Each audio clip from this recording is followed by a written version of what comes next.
every pony, MuseScript here, and today I'm going to be doing something I've been meaning to do for a while.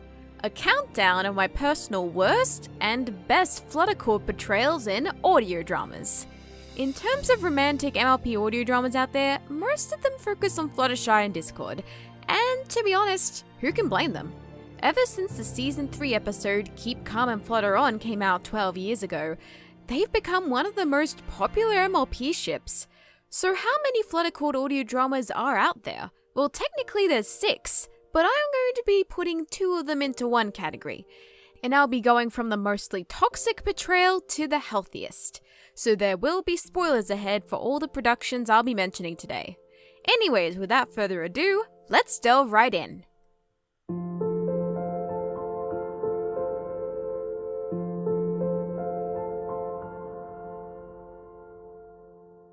Number 5. Bride/Daughter of Discord by Disney Fanatic 2364. Let's just say that my top 10 audio dramas from 2013 to 2019 list I put on my DeviantArt is somewhat outdated a bit. Back in the day, I did praise these two a lot. One, for being the first audio dramas I had seen, and the fact that good production quality came out of them. But over the years, I've realized more and more that this portrayal of FlutterCord is not one to truly be rooting for. How do I begin? The whole idea of Discord falling in love with Fluttershy and Bride of Discord is very inspired by Beauty and the Beast, which is kind of the point here. Though she goes with him willingly in exchange for the princesses he captured, the first few episodes with them together are quite insufferable. He not only keeps her captured, he's also quite manipulative, creepy, and doesn't show her any respect.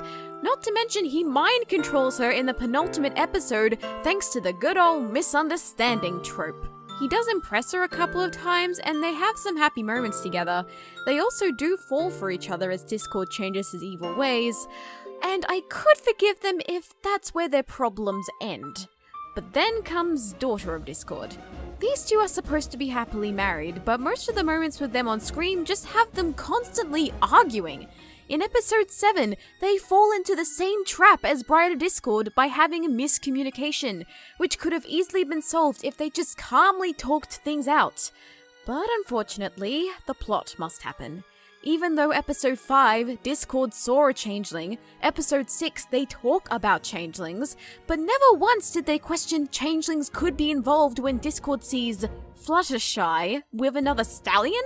This miscommunication spirals so much to the point they almost turn Discord back into stone. What infuriates me about them is that communication could have helped them so much sooner, especially for what seems to be a 20-year-long marriage with 2 kids. Overall, these two definitely need some work, especially with their communication skills. But enough about them, let's move on. Number 4. The Mare Who Became Queen by MissKoiFishPonyProductions. Slightly higher than Bride/Daughter of Discord, I put down The Mare Who Became Queen. This production first came out in 2018 and only has about 3 episodes, so there's not too much to go off of. It's pretty much a pony story of Esther, and to make things more confusing, they also use the original names of said story, so it did take me a while to see who was who. In this story, Discord's character is a king called Xerxes, who's looking for a new queen. Fluttershy's character, Esther, is one of the mares forced to impress the king, though unlike the other mares, she actually cares about how Discord is enjoying himself. He also tries to impress Fluttershy by making her more comfortable. And that's it. Since the most recent episode was over 3 years ago and not much has happened since then, I'm not sure how their story progresses. The production could be cancelled for all I know, but I haven't seen any update or announcement about that, so I won't assume just yet. The story itself is on FIM Fiction, but I would usually like to go off the audio drama version. Maybe one day I might check out the original story on FIM Fiction so I could see what happens after episode 3.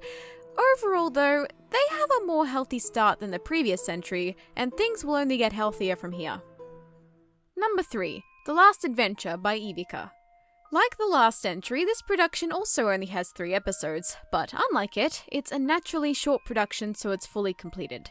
This one is also the only one on the list where Fluttershy and Discord don't have a first meeting, mainly because this is based between the events of The Ending of the End and The Last Problem in Season 9.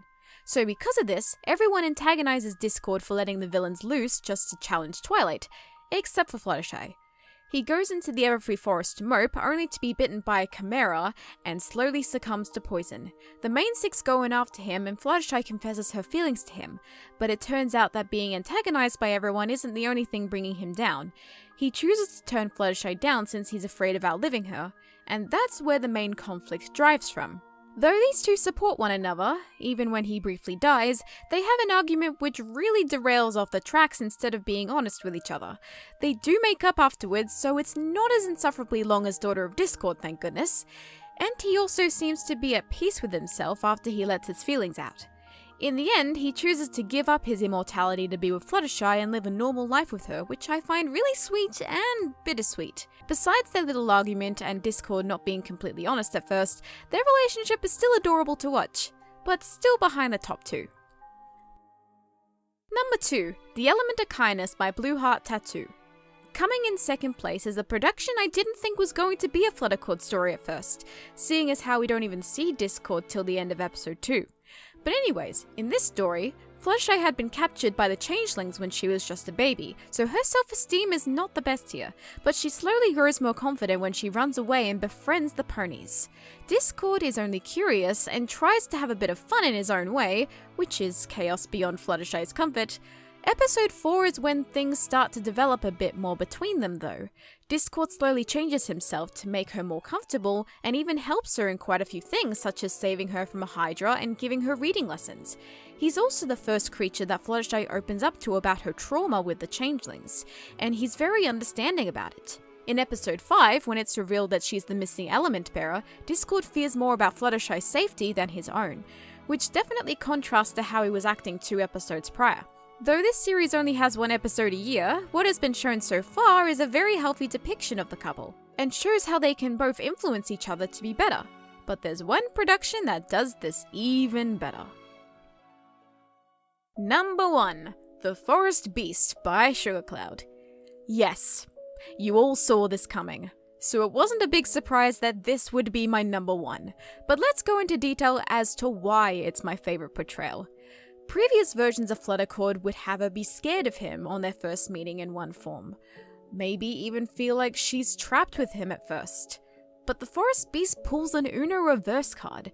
Instead of feeling trapped with Discord, Fluttershy feels trapped in her own kingdom because she's the princess, forced into an arranged marriage.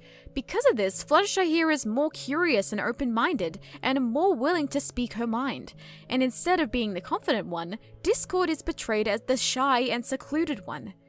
There have been so many instances where Discord helps Fluttershy come out of her comfort zone in the past, so it's a nice breath of fresh air to see that the roles are reversed here, with Fluttershy helping Discord out of his comfort zone instead.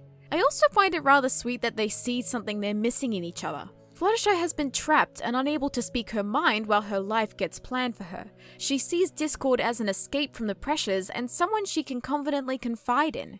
Meanwhile, Discord has been an outcast his entire life. He sees Fluttershy as someone who genuinely cares for him despite his mistakes. And another thing I absolutely love about them is how they communicate and believe in each other, such as when the death of Fluttershy's mother is brought up or when her father is killed. They don't have a falling out. They calmly talk things out and figure out how to solve everything. This right here is a healthy partnership that we really need to see more of. None of this third act drama nonsense, just healthy communication. And in the very end, they decide to take things slow, which comes full circle to Fluttershy's arc, not wanting to marry right away. All of the yes! Also shout out to Fluttershy for having such supportive friends like Snow Lily and Pinkie Pie. SugarCloud and the rest of the cast blew my expectations with this production, and that's why The Forest Beast is my favorite portrayal of FlutterCord. Thanks everyone for watching this video celebrating FlutterCord Week. If there are any more FlutterCord productions in the future that could pop up, I'll definitely have to check them out and see how they handle their relationship. But anyways, I'll probably end the video here.